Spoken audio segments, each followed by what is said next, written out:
and welcome to the Comic Conspiracy, episode number 22. It's been a whole 3 days since we recorded the last episode, but hopefully we're back on some sort of track schedule here for recording episodes. My name is Ryan Higgins. I'm joined by... And I'm Brock Sager. Hello, Brock. Yeah, I survived the 72 hours of being a lush because we had just turned 21, so Nice. now I'm sobering up and becoming an adult. Yeah, it's boring. Mm-hmm. Being an adult sucks. That's why we read comics. We still want to be kids. I know. At heart.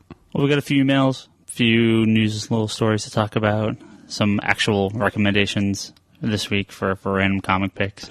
So I kind of cut Brock off short last week. I was not prepared, so I was like, no, nothing this week. This is a special episode.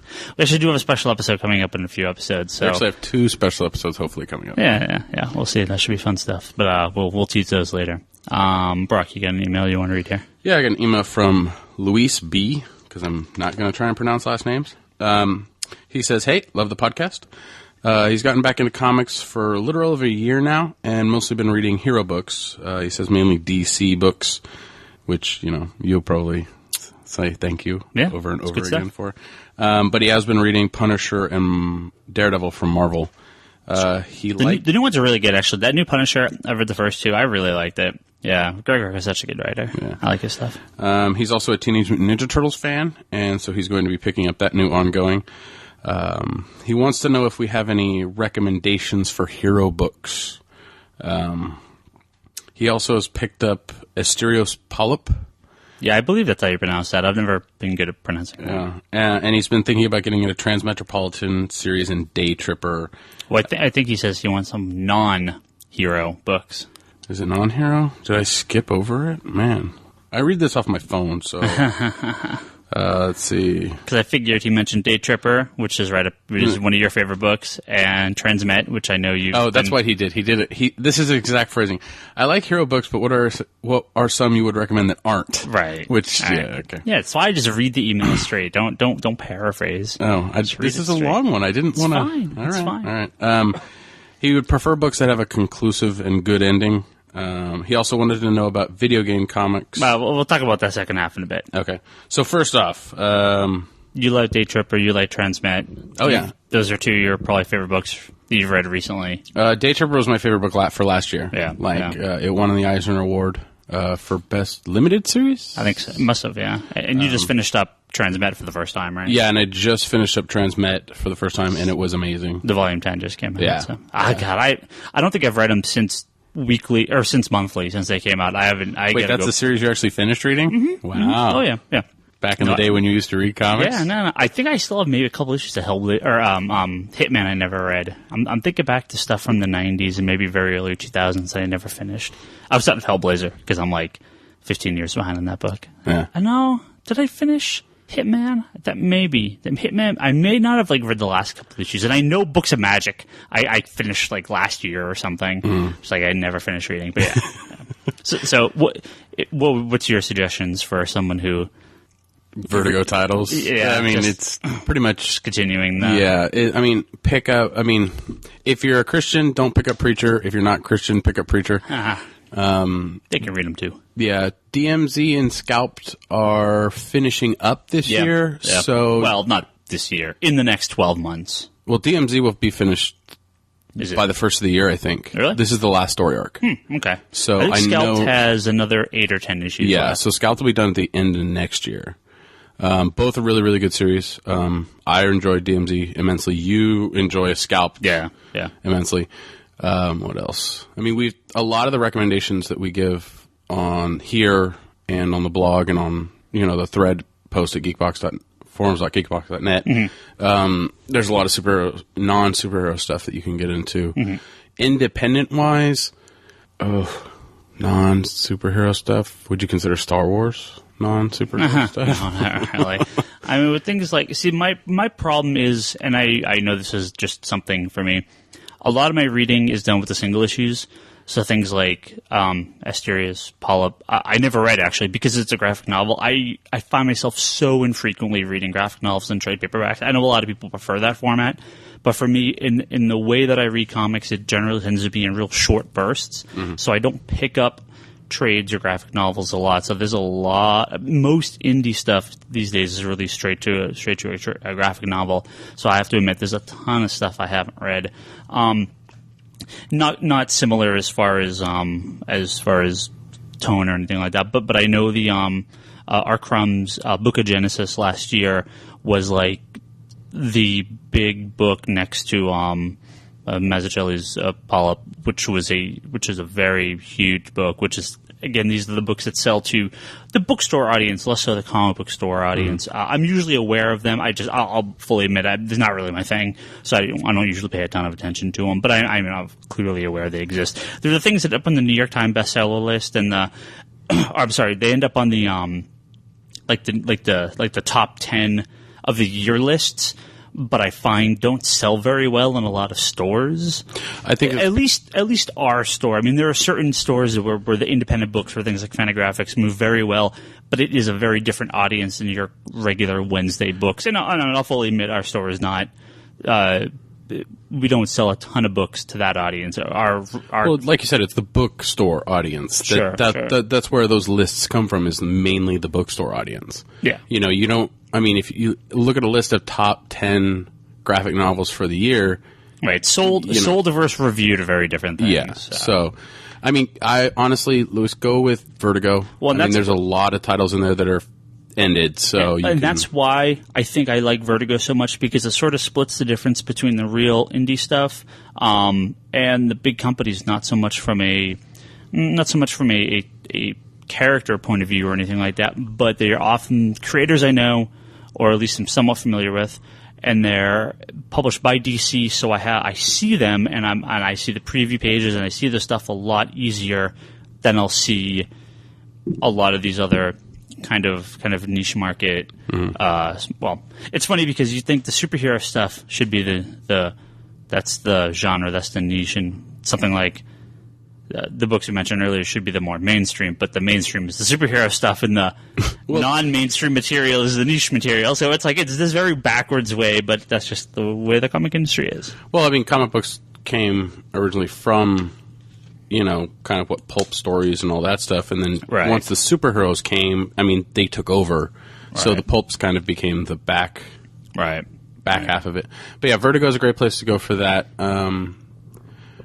Again, recommendations are recommendations. You're going to like something if you like it. If you're not, you're not. Because I'm even still reading stuff that comes out of Vertigo. Like, I still need to read Animal Man. Mm-hmm. I still need to read Grant Morrison's The Invincibles. Mm-hmm. There's a couple of titles I still need to get into, like a Hellblazer and stuff. But the Hellblazer, at least they're hopefully going to keep going with volume numbers for the trade, so I can keep reading through that. Yeah. But yeah, there's a few titles still in Vertigo that are ongoing, like Fables. What else? One of my favorite books, which I don't know if these are still available right now because they've done a few trades and most of them have gone out of print. I'm not sure what the situation is. But there's a series called Stray Bullets that came out throughout the good part of the 90s and into the early 2000s. A couple of issues came out by an artist named Dave Lapham. He actually ended up doing some work for DC and Marvel, and he's worked for them a little bit now, but this is his independent book. And fantastic title. It's just real strange. All these little short stories that you see sort of interconnect between life in the 70s, life in the 90s, life in the future. Some of it's kind of crime noir. Some of it's like the Amy race car, which is the stuff in the future, is this very kind of like heavy metal inspired, kind of like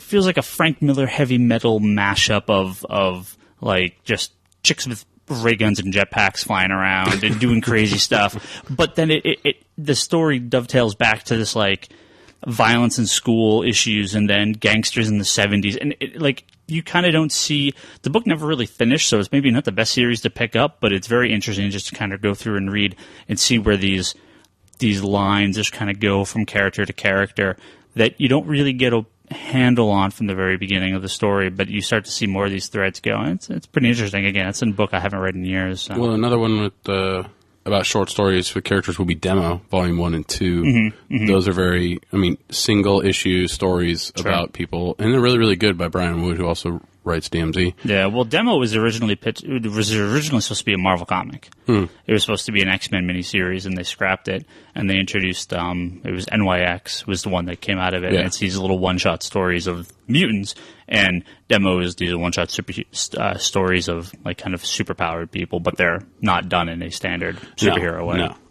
So what was the second part of the question there? Yeah, You were asking about... the second part of the email. He wanted to know what we thought about video game comics. He recently picked up Deus Ex Human Revolution miniseries that DC put out, and he enjoys it. He's currently playing through the game, and he was thinking that it would be nice to include... Just read the email. Jesus I'm Christ. trying to read the email. No, just read it. I'm currently playing through the game, and I was thinking it So much would easier. have been nice to include some kind of DLC code in those Downloadable content. for the game. Maybe a weapon that's used in the comic that you could download and use in the game. Something like that would have been cool to see, and it might have gotten some gamers in a comic book store. Thanks, Luis. Yeah, there's actually something, since we talked about the Geek Box, which is the other podcast we record. Tomorrow. There's a lot of this now where you basically get digital codes. You buy these little codes, put into your video games, and you're able to get little packs or additional maps, or sometimes it's just a skin. I know we were talking about. Actually, I don't think we talked about this yet. But wait, did we? I think we mentioned this. Arkham City, the Batman Arkham City game is going to have a Sinestro core. Oh yeah, Batman skin. Sinestro variant, Yeah, and there's a whole bunch of different variants. There's a Frank Miller Dark Knight variant where he's big and old, animated Batman skin. So, but these things are really big. It's a dumb example, but a store has done it. It's a series has done it. It's Free Realms. It was a comic that DC published based off the kind of free MMO that I think Sony put out. Can't remember what the downloads were, but each comic came with a code that gave you a free little pack of something or an extra weapon. I mean, it really didn't sell any extra copies. I think I sold one or two, but I mean, people actually did come in for them. A game like Deus Ex, I mean, obviously that would be a better suit to a modern audience, especially a lot of the kind of the adults and the kids that come in than something like Free Realms. Why they don't do it, I don't know. I think the 10,000 copies, 5,000 copies of the game, or the comic that it sells, isn't worth them doing something for the game. I don't know. I remember when, not Halo, what was it? World of Warcraft #1, I think they gave away copies of the comic through GameStop, and they gave away like 1 million copies or something. And by the end, the book was selling like 15,000 copies. Like, there's just no point to it. Unfortunately, you're just not going to get much of an audience from it. I mean, maybe something will click, and maybe you will, but I really don't know. I really don't know. I mean, it's a novel concept, just like downloadable, comics. Sure. Like with Justice League, the $4.99 copy, you got a digital code to buy the online copy of it. It's there, but it's like, who's really, is it really going to hit a market? It seems like digital comic people are buying digital comics, and right. People who are, hardcore comic book buyers in store are buying in store. So it's like this market in between that, there is a market for it, but for them, I don't think the payout, like you said, is really worth it. Yeah. Because it's, I mean, if they would release codes with Arkham City, the comic book that just came out for the game that's not even released yet, it's... They may do something with the trade paperback. Yeah, no. It's, having a trade paperback and having a code, if somebody buys the trade paperback and, they get a code or something, or... Right. Whatever, or there's a form you fill out and send in a copy of your receipt of a purchase of it, Yeah. But again, it's comic book stores, some are still a little backwater, so they don't really have point-of-sale systems. Yeah. So that'd be a little bit difficult to do. Yeah. But yeah, it's a tricky thing. Yeah, but I mean, it'd be an interesting concept to have, but again, it's also more work for, the game. We got to put this out and coincides with the comic book, and we all know how cross-media people like talking to each other. Yeah. It's hard. Mm-hmm. I don't know. It'd be cool if they did something for Arkham City, though. I really think they should. Oh, yeah. I mean, the series was great. I enjoyed it. I know when the DC Online game came out, there was nothing in the comic. They had, like, a Facebook thing that you could get a bunch of free weapons from, but, like, had no connection to the comics or anything. I'm really surprised they haven't done something like that, because, especially like that, especially for something like Arkham Asylum or Arkham City or DC Universe Online or the upcoming Marvel MMO that's supposed to be coming out, or any of the Marvel comic games that come out. Best of my knowledge, none of the games have had something for the comics, and none of the comics have anything for the games. So, I don't know. No. All right, your email. Thanks, Luis, by the way. I got email here from Kyle. He's one of our customers here at the store, and I could be wrong, but I think he actually started shopping here because of the podcast. I may have to ask him about that. So a nice long email with a bunch of things. We had a couple questions here. One that we kind of touched on, but I think now that we're getting right down to it, we might as well bring it up again. What books are you excited to pick up for DC's new 52 relaunch? I'm going to check out Aquaman, a few Batman titles, Green Lantern, Justice League, Swamp Thing, and Wonder Woman, and check out a few others based on peer review. For me, I think we talked about this when we kind of went over the full list, but we'll kind of go over it a little bit again here. I'm looking here at a list of our upcoming dates. Brock, you just want to do this by Let's just do it here? by weeks. So we got obviously Justice League came out last week, which we talked about. I mean, I think for both Brock, me, and you, that's a definite pickup. Yeah, definitely. Don't even worry about the ones you're not going to pick up. Let's go through next week. What's your definites? My definites for next week are... And what's your pick of the week for that week? What's your big one for that week? Oh, you mean just my pick from the DC? Yeah. If I had to do three that I have to pick up, because there's 13 comics here virtually, so I'm going to do three. Okay. I'll have to say I'm going to have to pick up Action Comics #1. Yeah. Detective Comics #1. I don't think you need to say #1. They're all #1. I know, but I'm just reading off the list. No, one a week. No, which ones are you picking up next week, and what's your best? What's your best of the week? So you want the full amount I'm picking up? Sure. What are you picking up next week? I'm going to pick up Action Comics, Animal Man, Batgirl, not Batwing, Detective Comics, not Green Arrow. You don't have to tell me what you're not picking up. Okay. Just tell me what you're picking up. Justice League International. Real easy. I think I was going to give Men of War's that one about the Sergeant Rock. Huh? Sergeant Rock. Sergeant Rock's great-great-great-grandson or whatever. Oh, yeah. I don't know. That one's a maybe. And Stormwatch and Swamp Thing. Cool. Now what my pick is... Probably Action Comics. Of course. I mean, it would be much, much shorter. I think I'm basically just going to pick up every single #1. I think I'm going to buy them all. Well, yeah, so I'm not even going are. to bother giving a list. Yeah. But I'm not. I know there are some I'm probably not going to continue. Men at War, I probably won't continue, but on that list for this week, I don't see why I wouldn't continue all of them. Static Shock and I know I'm going against what I just told you to not do, but Static Shock and Batwing are the only two that I'm kind of on the fence about, but I think I'll end up picking them all up. And of course, Action Comics, not only is that my pick of the week, that's probably my pick of the year. Like, come on. It's Grant Morrison, Rags Morales, Action Comics. This is the best comic of all time.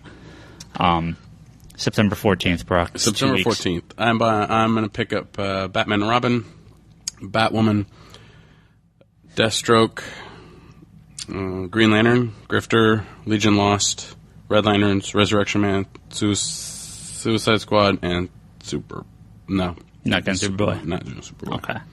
What's your pick there? My pick there would probably have to be Green Lantern. Cool. So, yeah. I mean, of those books, again, I'll probably end up picking them all up. Why are you even looking at the list then? Well, no, this is because just me telling people what I'm not picking up. I know, but I'm looking at here what my pick for that, my big pick for that week is. I want to say Batwoman because I've been really excited for that book, but I got to put my love on Resurrection Man. That is my one of two dark horse picks for the thing. I am really excited for Resurrection Man. I hope it succeeds. I really hope people pick it up. It's a fantastic concept. So that way they release trades of the old stuff. And I really like Dan Abnett and Andy Lanning. The writers are great, and I think it'll be a fun title. There are others I'm really excited for on that list. Very excited for, but yeah. September 21st, I'm going to pick up Batman, Captain Atom, Catwoman, DC Universe Presents, Green Lantern Corps, Legion of Superheroes, and I think 2 copies of Wonder Woman. Oh, yeah, your girlfriend said she wanted one, Yes, right? my girlfriend said she wanted to try out Wonder Woman. Nice. So if she actually reads it, that'd be awesome. If she doesn't, and it just sits on the shelf, then it sits on the shelf. So what's your pick here? Go pick Legion. My pick here would probably have to be... Oh, man. I mean, I actually kind of I have no real interest in picking the Batman stuff. Not because I don't like them. I think it's just like they're going to be good. I know they're going to be good. Yeah. So outside of action, I'm trying to actually give some love to some of these other books. Yeah, I mean, I would probably have to say, if you're not letting me pick Legion, I'd probably have to say I'm looking forward to... You could pick Legion. Tomasi's Green Lantern Corps. Yeah. I mean, he's done an amazing job with the prior series. Wait, is Tomasi doing... I thought it was. Is he doing the new Green Lantern Corps? I think he was the one that was staying consistent with it. Is he? No. Oh, it is. Sorry, Yeah. You're right. Bedard's doing New Guardians. Yeah. Yeah, I mean, Guardians? New Guardians? Oh, yeah, the Green Lantern New Guardians. Yeah, here I got to throw my love to Legion of Superheroes again. I really like what Paul Levitz has done with the last series, and I'm happy to see him continue on this. Although, yeah, man, going back to September 7th, if you picked Action, I guess I got to pick something else now. I'm going to have to pick Batgirl. This reminded me. Yeah. No, you know what? Batgirl, I will Gail negate the Simone. action so you can take the action. I will pick Detective. Oh, I may still pick Batgirl. Because again, Action is of course. No, it's action. You can pick action. Okay, I'll let you pick action. I'll pick Detective. Okay, 28th. Let's do one more thing here. All right. Aquaman, I'm going to pick up Batman Dark Knight. I'm going to give Blackhawks a try. The Flash, Firestorm, Green Lantern, New Guardians, Justice League Dark, which is hopefully looks to be really, really good. I'll probably pick up Savage Hawkman, Superman, and Voodoo. Cool. Yeah, September 28th.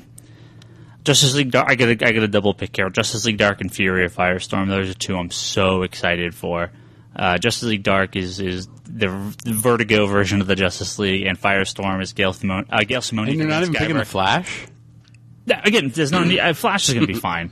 I'm throwing my love to some kind of dark horse. Yeah, my pick will probably have to go with that Green Lantern New Guardians. Yeah, I'm really excited for Firestorm. So, it'll be good. I mean, it's one of those things where so many of the books are going to be so good.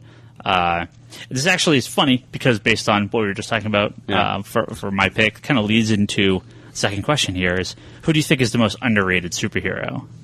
And I'm all about the underrated superheroes. All my favorite characters is shit like Adam Strange and Speedball and Nova and Resurrection Man. I mean, all my favorite characters. I think Batman, Superman, Green Lantern, Spider-Man, the X-Men, Hulk, Captain America. I mean, these characters are fine, but I always feel like you can't really do a lot with them, and when you do, you know it's just going to change back, or there's not a lot you can... you kind of like, I've been there, done that. But with Nova, they kill Nova, and it's like, holy shit, they may never bring this character back. Yeah. You know, this character's been gone, like, before the New Warriors, and after his older series, like, he had been gone for a long time. They kind of depowered him in Fantastic Four, and then you didn't see him for 10 years. Yeah.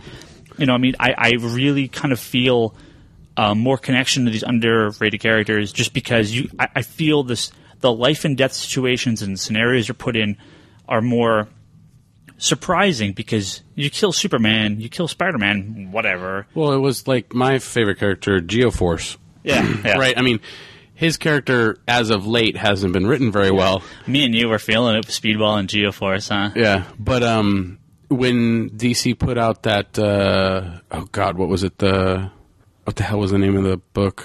Where there was the variant cover with the lightning, and then the one with his hand. In the center. the one by Brad Meltzer. Yeah. Yeah. What was that called?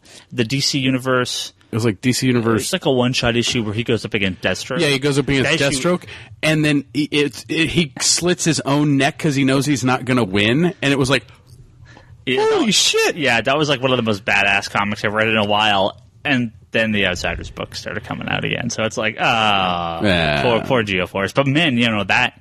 But that's something that they, like you said, they can take characters and they can put them through more of a ringer that is where there could possibly we could no longer have Adam Strange, we could no longer have Geoforce, we could no longer. I mean, even though it was a small little thing and it probably is not going to stick. But Eradicator sacrificed himself in the end of Reign of Doomsdays. Mm-hmm. And the Eradicator's one of those characters that, man, he does eradicating and he gets eradicated. He was gone for a long time. Yeah, he was gone for a long time. They brought him back in Green Lantern. Mm-hmm. So, but yeah, I think the underdog books, like the underdog. Oh, I'm sorry, characters. I was thinking of Cyborg Superman. Eradicator, the only they brought back until this, right? Yeah, well, he came back. I know he came back in the Outsiders, but I don't know how he came back. All right. But he sacrificed himself at the end of Reign of Doomsday. Oh no, he came back during the War of Superman, the War of New Krypton stuff. Oh yeah, that's right. That's right. So, I mean, there's a lot of like, B or like B, C, and D level characters that I think would be nice to see more of. I mean, I think that's why like books like Suicide Squad and Thunderbolts, have such a decent following, and these books keep getting put out, is because these are underdog characters. They're great concepts. Yeah, they're great concepts. So, but for the Suicide Squad and for the Thunderbolts, I mean, there is, what's funny? The original launch of the Thunderbolts, which was book Marvel came out with in the mid '90s, it was basically when the Avengers went away and all these books went away during the Image kind of relaunch of the titles.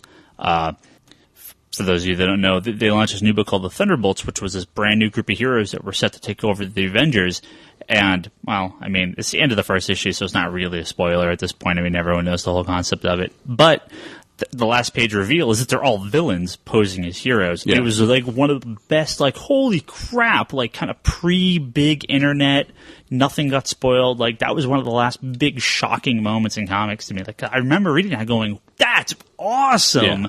And that would get spoiled months in advance now. Like, you just don't see that anymore. So, well, it's like great concept though. Like books like Rebels, right? I mean, you have a band of space characters that, you just follow these characters, but, if they die, they die. I mean, it's not necessarily something where these characters are easily going to be brought back. Yeah.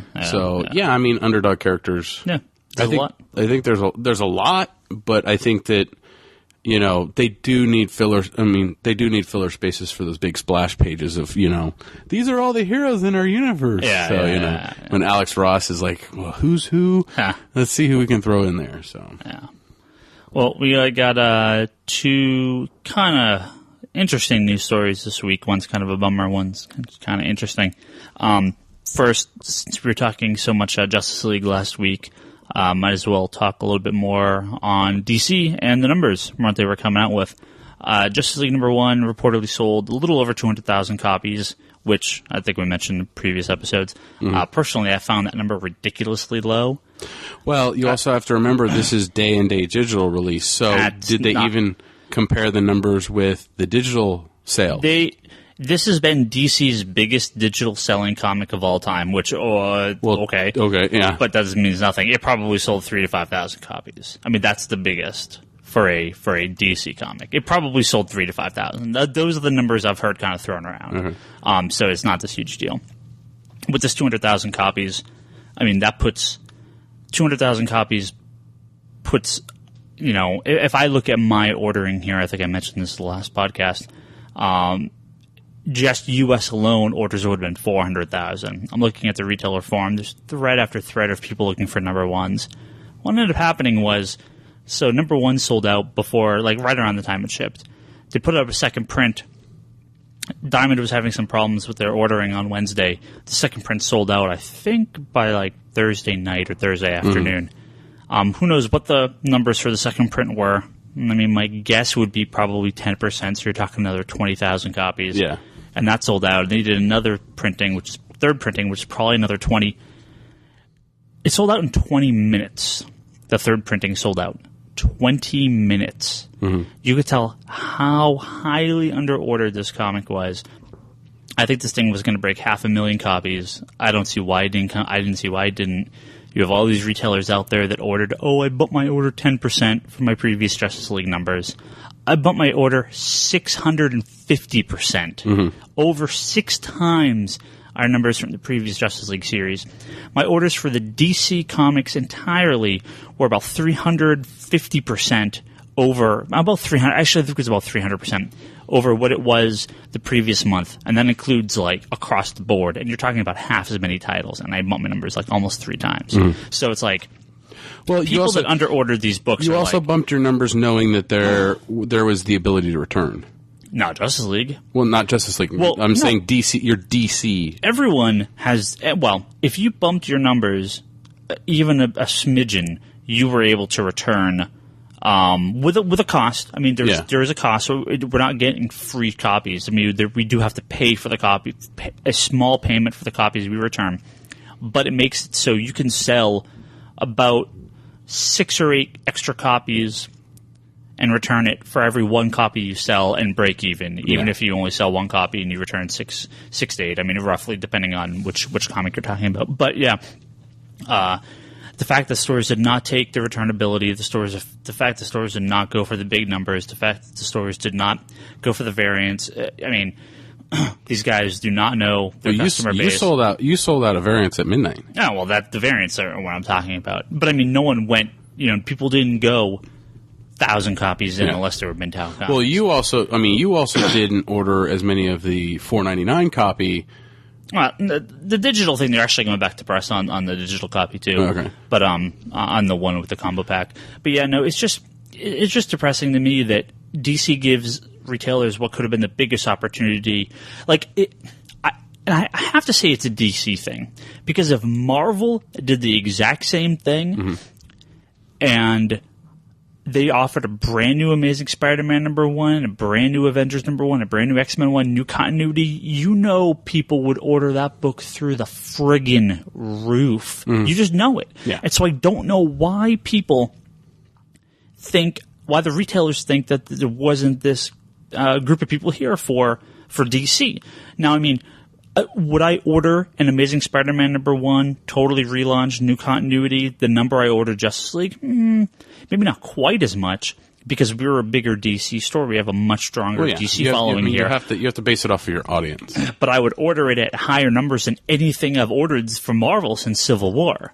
Yeah. And this is the DC book. This is the last time I ordered numbers for a DC book in this quantity was probably the first issue of Superman, the Jim Lee Superman run.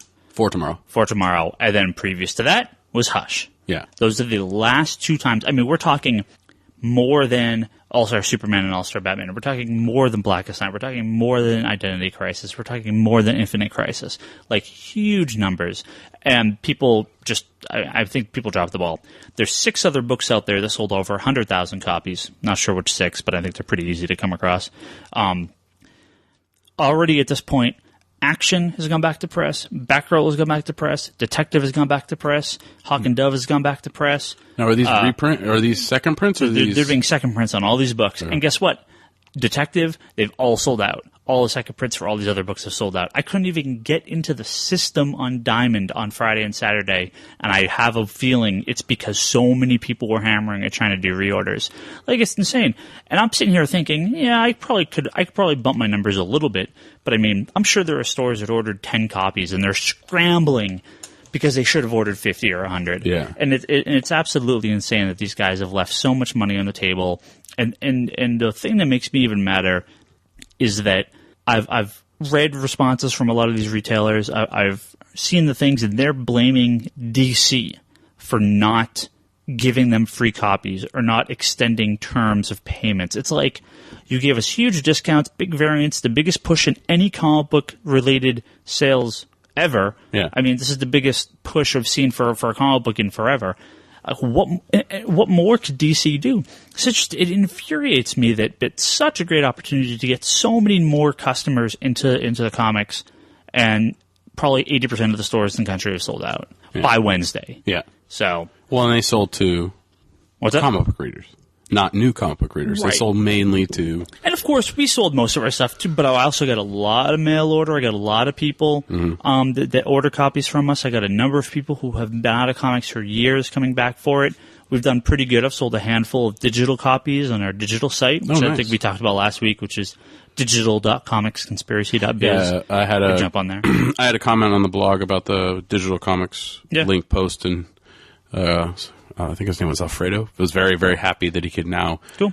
Support the store. Yeah, we sold a handful of copies on there, and it's just it just boggles my mind that this is golden literal once in a lifetime opportunity, golden chance for comic book stores, and it seems that they've all blown it. And I know in the next few weeks, the threads in the retailer forum, which unfortunately are private, or else I'd link posts and laugh all day long. You're going to see 50 posts a day going, oh, do you have any more Action Comics? Do you have any more Batgirl #1s? Well, it's funny because around here, it's like everybody supposedly sold out around here, and another comic store owner made the comment of, Ryan sold out? Yeah. And I'm like, nope, I'm not sold out as just as I get. Yeah. Well, it's funny because I had people ask, like, oh, hey, other stores like, oh, if you've got so many left, can I get some? And I'm like, hell no. Yeah. Because we're going to sell out at some point. This is going to sell and sell and sell. I probably still should have doubled my order and had the book for years, but it's just going to keep selling. Yeah. So but well, and it's also one of those things where I think there's, and I saw this when I was younger, and you've dealt with this personally, is that books like this get pulled off the shelves before they're even sold to be sold for the higher price market. You don't see that. I can't say that. I don't think you're seeing too much of a speculator here. The only couple people I've had buy multiple copies tended to be people I knew. None of them were buying to resell. A couple of them said, oh, I'm going to give this to friends. Oh, I got somebody who wants this. I had a few people. I had one of my regulars call and say, oh, I got a bunch of friends at work that want this. And these are right. They're not.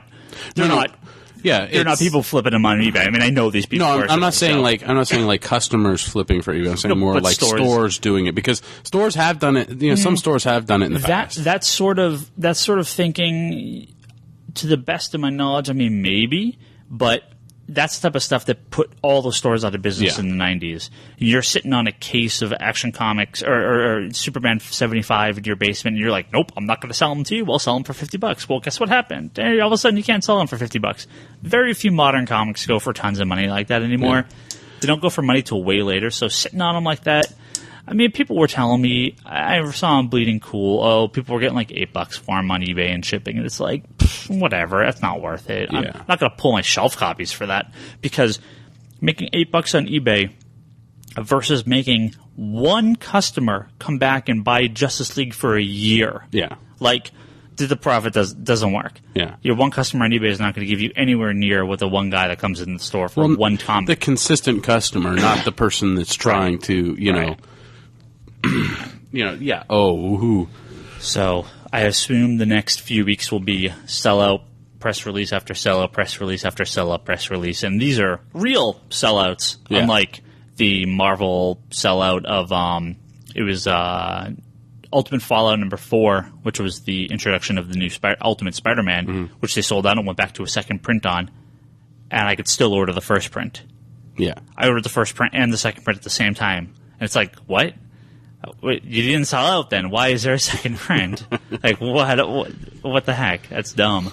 Well, and this month would be interesting to see the numbers after this month, to see the numbers compare DC versus Marvel in the sense of like... DC's gonna...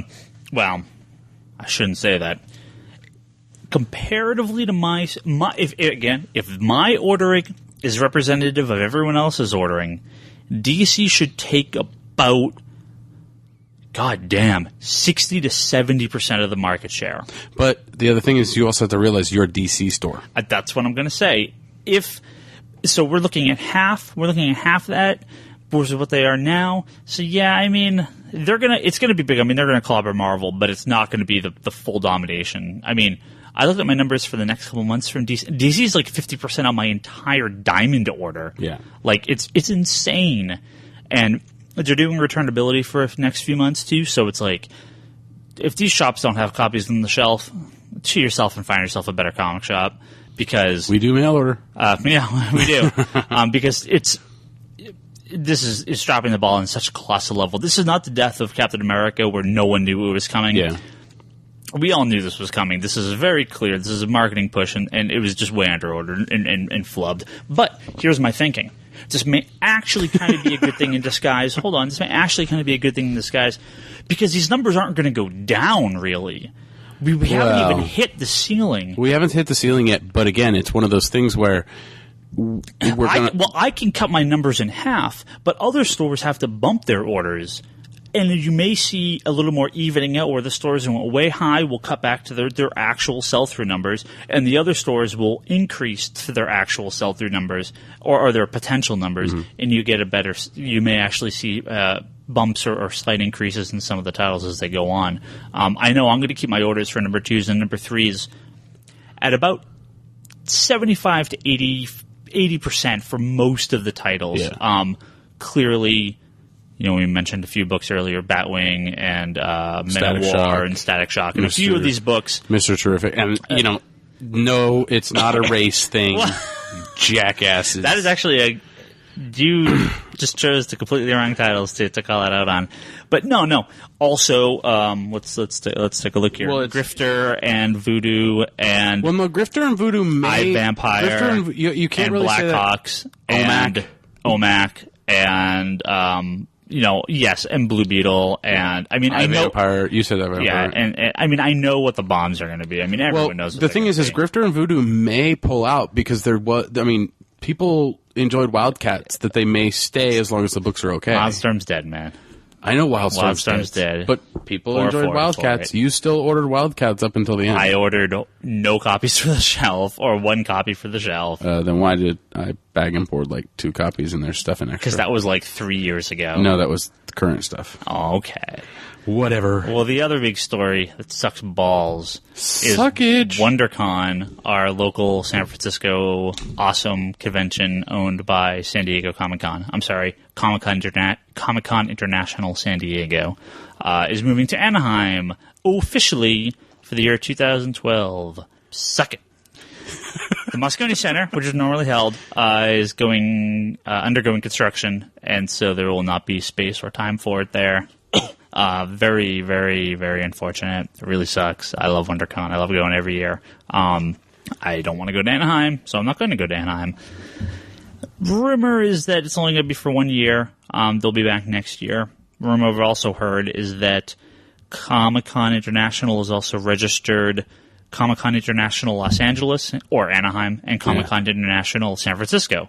So this may be sort of a one-off year testing ground, or we may get an official Comic-Con International San Francisco at some other point in the year. Yeah. Maybe November. SFCC. Maybe November.Maybe a late con. Maybe close out. Maybe I wouldn't close out. I wouldn't want to go to LA's Comic-Con because that'd be LAC.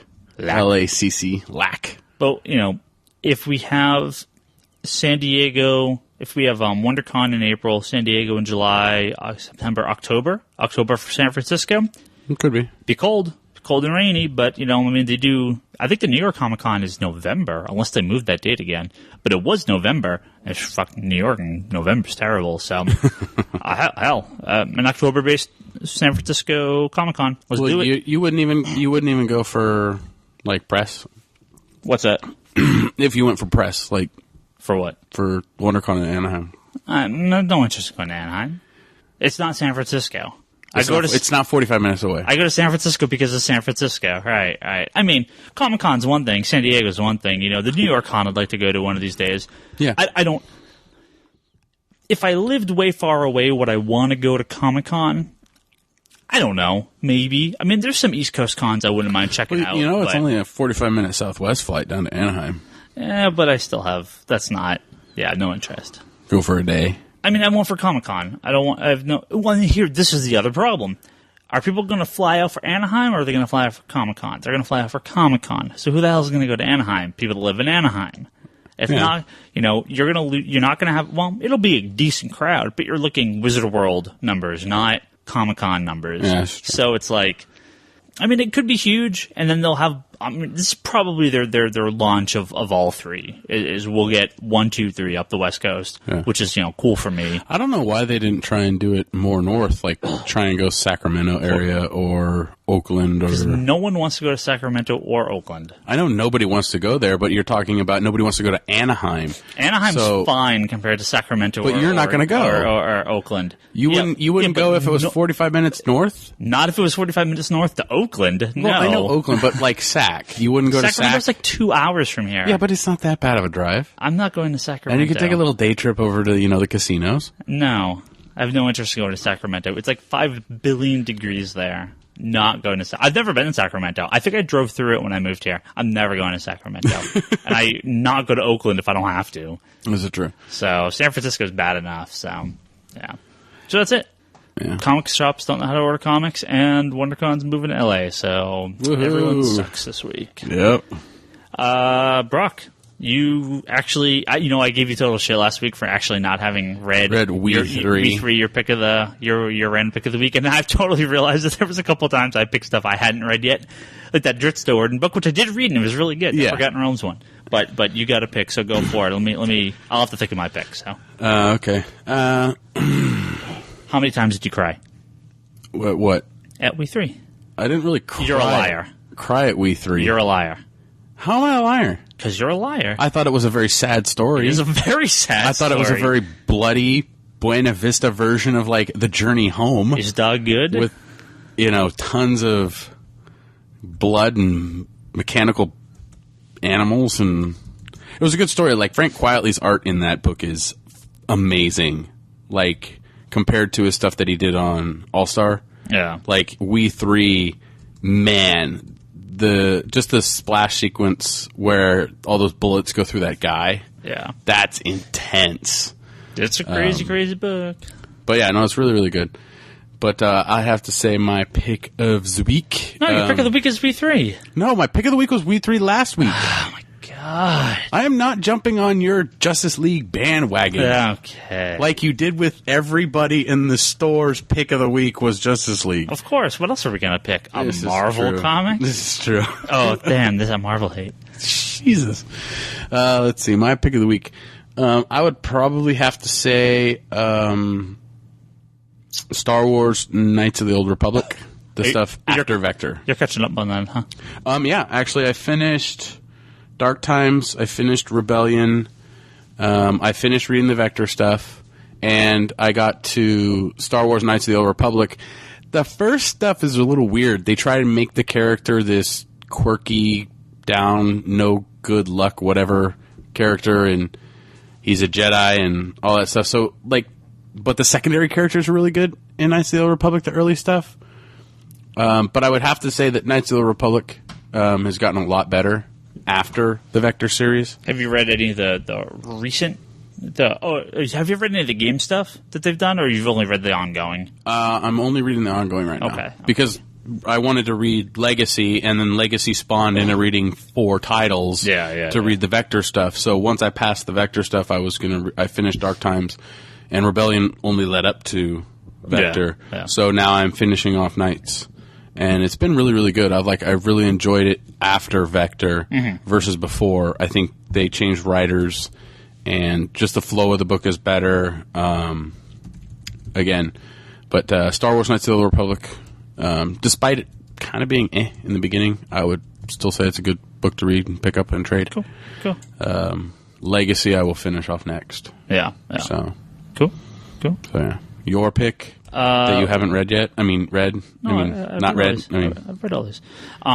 So actually, I finished up some of the Green Lantern books, some of the pre-relaunch stuff last night. I've been slowly going through and finishing up various series at a time. So I finished up actually Green Lantern Corps, which, the last handful of issues have been all right. But overall, I just remembered how much I liked the Green Lantern Corps title. Yeah. It started with, it was Dave Gibbons did some. Jeff Johns co-wrote the early stuff. I'm looking here to find, but the majority of it is Peter Tomasi. Yes. Which, we mentioned earlier. What I like about Green Lantern Corps is kind of the same thing of what I liked about, things like Rebels and some of these, the New Warriors, some of these teams. Again, you have lots of not your standard. Oh, and Tony Bedard did some of the more recent stuff as well. Yeah. They've been kind of switching off back and forth between creators. It doesn't have all your A-list characters. Especially the more recent Green Lantern Corps stuff. It's been Kyle and John Stewart, who the reality is everyone kind of plays second fiddle to Hal. This is just the way it is. But I like their stories. Guy was in it. Guy Gardner was in the earlier parts of it. He had some pretty cool stories in there. and you just get a good look at the different Green Lantern Corps. You get all sorts of looks at the various lanterns. They just go crazy with the designs of some of these guys. Patrick Gleason has done a lot of the art on it too, and he's a fantastic artist. I really like him. He's not quite your Frank Quitely or your Jim Lee. Well, no, that's not who I was. I'm not specifically thinking Jim Lee, but God, I'm totally drawing a blank. Is who does the regular Green Lantern stuff now? Because I think they're buddies, they're friends. Killing me now. Well, whatever. I can't think of it. It's all good. Well, his art style fits for Aliens, fits for drawing. Right. It doesn't seem out of place in the book. Like when Marvel was doing their space stuff with the Guardians of the Galaxy, the artist that they had on that, I can't remember his name, amazing guy. Right, fit the book perfectly, so on and so forth. But then they had that story arc where they brought in a filler artist. Well, they always do. They always do, but like there was. I'm sorry, Doug Monkey is who I was thinking of. Okay. And I think Patrick Gleason and Doug Monkey are they work in the same studio or something. If Patrick Gleason is the person I'm thinking of, because I think they were doing the books together. Just a fun.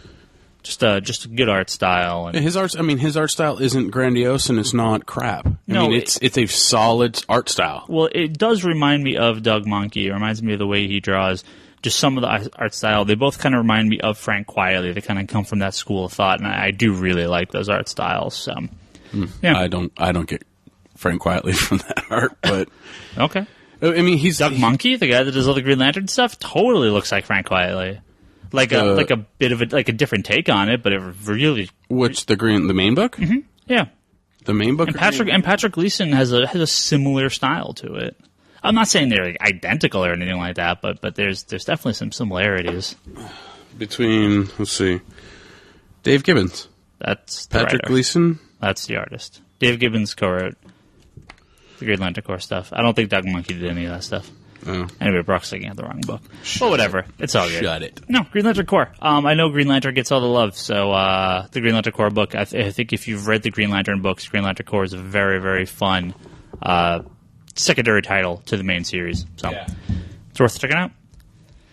Brock, we got any last words here? As you can put that book away, Brock's destroying. So don't buy this copy of Green Lantern Corps because I think Brock just bent it in half trying to shove it back in the shelf. I didn't bend it in half. All right. No, I thought there was one more thing we were supposed to talk about. No, we're good? Oh, no, the special episode coming up. Yep, we'll talk about that when we get closer to it. It's 2 weeks away. Okay, let me get some confirmation on guests and stuff like that. I'll give you a little tease there. I think I actually talked about it on the Geek Box already. That's fine. We'll go ahead and wrap this episode up. We're clocking in a little under an hour. Hopefully back to normal schedule this time. Sorry, guys. If you want to contact us, you can shoot us an email at thecomicconspiracy at Geekbox. thecomicconspiracy at geekbox.net. You can go to www.geekbox.net and you can fill out the form there if you want to send us contact through the contact page. Yeah. Geekbox is where we host this podcast and our other podcast, Geekbox, that I'm on pretty much every week and Brock's on once in a while. Yeah. I say this every week. Brock, where have you been? You haven't been on the podcast at all. Because I don't have, being a father, being all this stuff, I can't just... Oh, yeah, I'm not coming home to do this. Yeah, your girlfriend will take care of it. It's fine. So it's one of those things where it's kind of I need a little bit more notice. What more notice than we do it every week do you need? Well, I know we do it every week. I need to know whether or not we have 4 people on. Oh, okay. If you can go on forums like geekbox.net and talk to us about comics, some fun stuff. Actually, one of the things, we meant to talk a little bit more this week about was our new digital comic store. We talked about it very briefly last week, but there's nothing really to talk about. It's up. Digital.comicsconspiracy.biz. You can also hit it from the front page at www.comicsconspiracy.biz. We'll probably have a digitalcomics.geekbox.net. I'll probably see if I can get Ryan to set that up. Well, the other thing is I noticed, I don't remember who it was, but online they were saying that they're glad they can buy digital comics through us now instead of buying it, so they can support the store. Right. But they can't do it through the mobile app. No, right. So they have to go directly to it. You have to purchase. This is the biggest problem, and I understand because iTunes and Apple and iTunes and all their stuff, they'll take their 30%. So that's why they can't offer it through the app. You have to go through the digital storefront, which is on our website. We will have deep linking available so we can link specifically to individual issues, but you have to go through a browser. It can't use the app. Basically, all it does is we get a small kickback from it from the store. It's a good way to help support the stores, and which in turn supports the podcast and keeps us in business. Can also mail order any of the new DC Universe stuff from us or any comic books. We get a pretty good list of people that do the mail order now, which is cool because I've talked to a lot of people and they're like, "Yeah, closest comic shop's like 300 miles away or something." Yeah, we had see that a lot. We had a listener in today, Zach from Arkansas, who was saying that the place he buys has to buy comics is a video game shop. Yeah. That carries like random comics, and he picked up Justice League #1 today. Yeah. So thanks for coming out, Zach. And no, we weren't his only destination. We were a side note. Yes. Because when we become the only destination, that's creepy. Yeah. No, that's fine. I don't care. You can come visit us. That's fine. Bring us gifts. I don't want a gift. I have too many gifts already. I mean, not like gifts, like stuff, comic books. Well, I mean, if a gift is like Legion Archives Volume 8. Yeah, that would be a gift. That would be a gift. I will find you for one day under $200, Legion Archive Volume 8. Volume 13 is coming out. I'm so excited. They're continuing it. Yeah, I know. Oh, God, I'm going to have to buy more of those things. Damn it. But yeah, I think that's it. We'll end now. Well, and that's it. That's it? That's Go to the blog. Brock's got his blog up. The conspiratorbrock.blogspot.com. Yeah. Which I will have.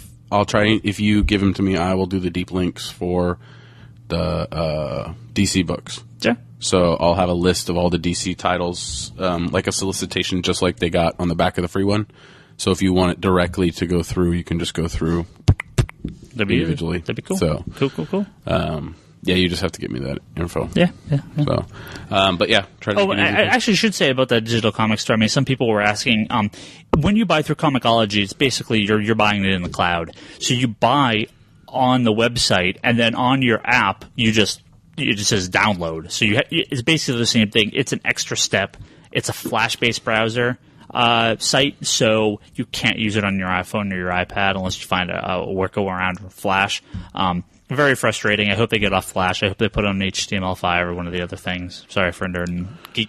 Apple computer nerding sucks it up and goes Flash. It's never going to happen. They both suck. Let's put it that way. Well, yeah. I mean, they're not the best systems known to man. Well, no. I mean, both Apple and is it Macromedia? Who the hell does Flash now? I have no idea who owns Flash anymore. Is it? Oh yeah, Adobe bought them. Yeah. They both suck. Yeah. Is what I'm saying. They both suck in this situation. Macromedia. Damn. That's old school. That's like using Winamp. I know. Hey, I use Winamp all the time. What's wrong with you? Okay, we're going to go and shut this down. Yeah, I got nothing else. Mail order. Buy some comics. Read some comics on digital. Just read comics, people. We're really going to get this intro under like 5 minutes. So. No, shut it. See, this the thing is if we do the same thing every week, then people are going to, okay, they're at the outro. We don't need this way because we're so disorganized. They're like, what are they going to say? So they like listen all the way to the end. And we say nothing interesting, so don't worry. You don't have to. After like 20 minutes, you can just shut this podcast off. You never can hear anything new. So after the news, just turn it off because we're probably going to end up always suggesting the same books over and over and over again. So hey, I'm going to try my darndest not to because I got my list going of stuff that I've recommended. Make a list for me too, so I can remember what I picked already. Why do I have to make your list? Because I don't have time for that. All right, we'll see. We'll talk to you guys.